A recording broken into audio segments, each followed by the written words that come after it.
அனைவருக்கும் அன்பான வணக்கம். இன்னைக்கு நவீன ஜோதிட சிந்தாமணி அப்படின்ற ஒரு மிக பெரும் பழமையான ஜோதிட நூலில் இருக்கக்கூடிய ஒரு முக்கியமான ஒரு விஷயத்தை இன்றைய காணொளியிலே நம்ம காணப்போகிறோம். அதாவது ஏற்கனவே நான் சுக்கிரனை இப்படித்தான் நீங்கள் பார்க்கணும் அப்படின்னு சொல்லி ஒரு காணொளி நம்ம போட்டிருந்தோம். அதுக்கு நிறைய வரவேற்புகள், நிறைய ஜாதகத்தில் பார்த்துட்டு ஐயா நீங்கள் சொன்னதுபடி அப்படியே இருக்குது அப்படின்னு சொன்னாங்க. அது நான் சொன்னதுபடி கிடையாது. நம்ம ஜோதிட முனிவர்கள், சித்தர்கள், மகரிஷிகள் அவங்கெல்லாம் ஞானக்கண் மூலமாக எம்பெருமான் சிவபெருமானுடைய அருளை பெற்று அதை நமக்கு ஜோதிடத்தை எழுதி வச்சுட்டு போயிட்டாங்க. அதைத்தே நான் எடுத்து உங்களுக்கு பந்தி வைக்கிறேன். அந்த அடிப்படையில் ஒரு ஜாதகத்தை பார்த்த உடனே நம்ம சந்திர திசை நடக்குது அப்படின்னா சந்திரனிலிருந்து எந்தெந்த இடத்துல என்னென்ன கிரகங்கள் இருக்குது அப்படின்றத பார்க்கணும். இன்னைக்கு அதை பற்றித்தே இந்த காணொளியில் நம்ம முழுமையாக பார்க்க போகிறோம்.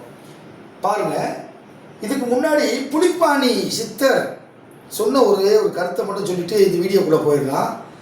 சூரியனுக்கு 5லேயோ 9லேயோ சந்திரன் இருந்தால் 78 வயதில் தான் யமன் தேடி வருவான் அப்படின்னு ஒரு பாட்டு இருக்கு.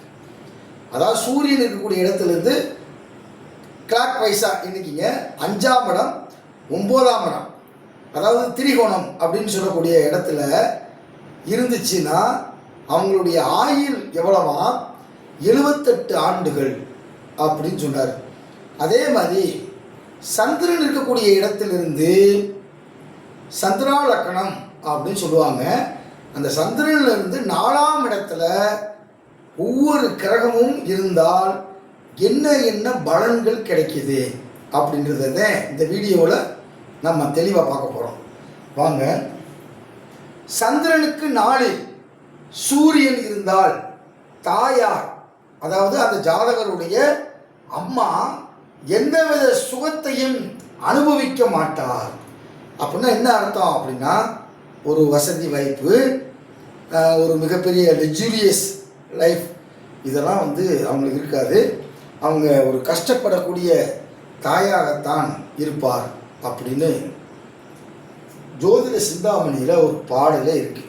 அப்போ சந்திரனுக்கு 4ஆம் இடத்துல சூரியன் இருந்தால் அந்த ஜாதகருடைய அம்மா எந்த விதமான சுகத்தையும் அனுபவிக்க மாட்டார். இரண்டாவது கருத்து, சந்திரனுக்கு 4ல் செவ்வாய் இருந்தால் மனைவிக்கு மரண பயம் ஏற்படும். மரண பயம் உண்டு, குடும்ப வாழ்வும் கெடும். எப்ப? சந்திர திசையிலேயோ, சந்திர திசையில செவ்வாய் புத்தியில, அல்லது சந்திரனுடைய சாரத்தை வாங்கிய திசை நடைமுறைக்கு வந்தாலும் இது அப்படியே பொருந்தும். அப்ப சந்திர திசை நடந்தா இது எடுத்துக்கிறோம். அப்படி இல்லை அப்படின்னா சனி திசை நடக்குது ஆனால் சந்திர சாரம் வாங்கியிருக்கு, குரு திசை நடக்குது ஆனால் சந்திர சாரம் வாங்கியிருக்கு அப்படின்னா அந்த சாரத்தை வச்சு இதை கண்டுபிடிக்கணும். 4ஆம் இடத்துல சந்திரனுக்கு கூடிய இடத்துல 4ஆம் இடத்துல செவ்வாய் இருக்கக்கூடாதுன்னு அர்த்தம். அப்படி ஏற்பட்டு சந்திர திசை செவ்வாய் புத்தி நடைமுறைக்கு வந்துவிட்டால் மனைவிக்கு மரண பயம் உண்டு, குடும்ப வாழ்க்கையும் கெட்டுவிடும். மூன்றாவது, சந்திரனுக்கு 4ல் சுக்கிரன் இருந்தால் தரித்திரம் அடைவான். சந்திரனுக்கு 4ல், அதாவது கேந்திரஸ்தானம் என்று சொல்லக்கூடிய 4ஆம் இடத்துல சுக்கிரன் இருந்தால் அது சிறப்பு இல்லை. அப்ப ஒவ்வொரு கிரகத்தையும் எடுத்து அந்த கிரகத்துக்கு திசாநாதன் புத்திநாதன் எத்தனாவது இடத்துல இருக்காரு அப்படின்றத நீங்க பார்க்கணும். பாவகத்துள் பாவம் அப்படின்னு சொல்லுவாங்க. அப்ப சுக்கிரன் இருந்தால் அவன் தரித்திரம் அடைவான்.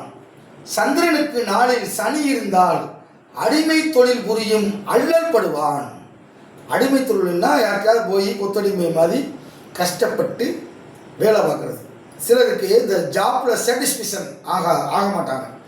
அவங்க வேலை பார்க்குறதுல ஒரு பிடிக்காமலே வேலைக்கு போய்கிட்டு இருப்பாங்க, வேறு வழி இல்லாமல். அந்த மாதிரியான ஒரு அடிமையான தொழில் கிடைக்கும் அப்படின்றாங்க. அதுக்கடுத்து சந்திரனுக்கு நாளில் புதன் இருந்தால் தாயார் சகலவிதமான நன்மையையும் அடைவார். அப்போ சந்திரனுக்கு 4ஆம் இடத்துல புதன் இருந்தால் அந்த ஜாதகருடைய அம்மாவுக்கு சகலவிதமான நன்மைகளும் ஏற்படும். அப்படின்னா சொல்லுவாங்கள்ல, என் பிள்ளை பிறந்த நேரம் நான் வந்து வீடு கட்டினேன், என் பிள்ளை பிறந்த நேரம் நான் பெரிய பதவிக்கு போனேன், என் பிள்ளை பிறந்த நேரம் நான் அரசியலில் வெற்றி அடைஞ்சேன் அப்படின்னு சொல்லுவாங்க. இந்த அமைப்பு இருந்தால் அது கட்டாயம் ஏற்படும். அந்த குழந்தையினுடைய ஜாதகத்தில் சந்திரனுக்கு 4ஆம் இடத்துல புதன் இருந்தால் தாய்க்கு சகலவிதமான நன்மையும் சகலவித அப்படின்னா A to Z. அந்த அம்மாவுக்கு மிகப்பெரிய யோகம் அந்த குழந்தையினால அப்படின்னு அர்த்தம். அடுத்து சந்திரனுக்கு 4இல் குரு இருந்தால் உயரிய வாழ்வு உண்டு. உயரிய வாழ்வுனா கௌரவம், பேர், புகழ், செல்வம், செல்வாக்கு, வீடு, வாசல், தோட்டம், துறவு, காரு, பங்களா எல்லாமே கிடைக்கும்டான்றான். அதுக்கடுத்து லக்கணத்திற்கு 4ஆம் இடத்தில் குருவும் சந்திரனும் இருந்திருந்தால் உயர்ந்த வாழ்வு உண்டு.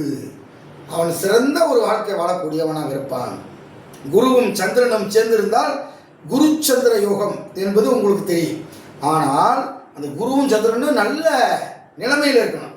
இப்போ 4ஆம் இடம் விருச்சிகமாக வந்துருச்சுன்னா அங்கே சந்திரன் நீசம், 4ஆம் இடம் வந்து மகரமாக வந்துருச்சு அப்படின்னா அங்கே குரு நீசம்.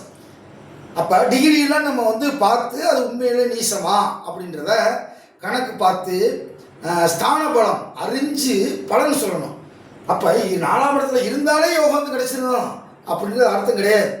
அந்த 4ஆம் இடத்துல ஸ்தானத்தினுடைய வலிமை என்ன? அந்த குருவுக்கும் சந்திரனுக்கும் வீடு கொடுத்தவன் எங்கே இருக்கிறான், குருவுக்கு சந்திரனுக்கும் சாரம் கொடுத்த சாரநாதன் எங்கே இருக்கிறான், ராசி கட்டத்திலே 4ஆம் இடத்தில் குருவும் சந்திரனும் லக்கணத்திலிருந்து இருக்கிறது என்று சொன்னால் நவாம்சத்தையும் நீங்கள் பார்க்க வேண்டும். நவாம்சத்தில் குருவினுடைய நிலைமை எங்கே, சுபருடைய வீட்டில் இருக்காரா, உச்சமாக இருக்காரா, ஆட்சியாக இருக்காரா, சந்திரனுடைய நிலைமை என்ன, சுபருடைய வீட்டில் இருக்காரா, ஆட்சியாக இருக்காரா, உச்சமாக இருக்காரா, அதெல்லாம் நம்ம சீர்தூக்கி பார்க்கணும். அப்படி பார்த்துட்டேன். அதுக்கு தான் ஸ்தான பலம். எல்லா ஜோதிடர்களும் சட்பலம் 6 வகையான பலன்கள் இருக்குது. அந்த 6 வகையான பலன்களையும் கரெக்டாக நீங்கள் ப்ரெடிக்ஷன் பண்ண தெரிஞ்சால் மட்டும்தான் இதெல்லாம் நம்ம எடுக்க முடியும். பொத்தாம் பொதுவாக லக்கணத்திலேருந்து எனக்கு 4ஆம் இடத்துல குருவும் சந்திரனும் சேர்ந்து இருக்கு, ஆனால் குரு திசையில் ஒன்றுமே கொடுக்கல அப்படின்னா அங்கே ஸ்தான பலம் வீக்காக இருக்குது அப்படின்னு அர்த்தம். நிறையா இருக்குது ஜோதிடத்தில். ஜோதிடம் என்பது நுணுக்கம் அல்ல, நுணுக்கத்திலும் நுணுக்கமானது. அப்போ அவ்வளவு நுணுக்கத்தை வாய்ந்தது தான் இந்த ஜோதிடம். இந்த கருத்தை நீங்கள் உங்களுடைய 4வது நோட்டில் எழுதி வச்சுக்கோங்க. இனிமேல் ஜாதகம் பார்க்கும்போது சந்திரனிலிருந்து 4ஆம் இடத்துல யார் இருக்கா அப்படின்றத பார்த்துக்கிட்டு அதுக்கு ஒரு பலனை டக்குன்னு எடுத்து நீங்கள் சொன்னீங்க அப்படின்னா கரெக்டாக இருக்கும். இது நவீன ஜோதிட சிந்தாமணி என்ற ஒரு மிக பெரும் பழமையான ஜோதிட நூலில் இருக்கக்கூடிய இந்த கருத்து. நீங்கள் நிறையா பேர் பார்க்குறீங்க, ஆனால் லைக் போட மாட்டேங்கிறீங்க, சப்ஸ்கிரைபர் பண்ண மாட்டேங்கிறீங்க. நீங்கள் பார்த்து என்ன நினைக்கிறீங்க அப்படின்றதுக்கு கமாண்ட் பாக்ஸில் கமாண்டு போடுங்க. அதுக்கு தான் கமாண்ட் பாக்ஸெல்லாம் கண்டுபிடிச்சி வச்சுருக்காங்க, அதை யூஸ் பண்ணுறதே இல்லை. லைக் பட்டின வாழ்க்கையில் ஒரு நாள் கூட அமுக்காத ஆள் நிறைய பேர் இருக்குது. ஒரு வீடியோவை 10,000 பேர் பார்க்குறாங்க, மொத்தமாக 86 பேர் தான் லைக் பண்ணியிருக்காங்க. ஓகேவா? பிடிச்சா நீங்கள் கட்டாயம் லைக் பண்ணுங்கள். அது எங்களை வந்து மேலும் வளர்க்கும். வேறு என்னென்ன தலைப்புகளில் நீங்கள் தெரிஞ்சுக்கிற ஆசைப்படுறீங்களோ அதையும் நீங்கள் கமாண்ட் பாக்ஸில் போட்டீங்க அப்படின்னா நிச்சயம் அந்த செய்தியை உங்களுக்கு காணொளியாக வழங்குவோம் என்று சொல்லி விடைபெறுகிறேன். நன்றி, வணக்கம்.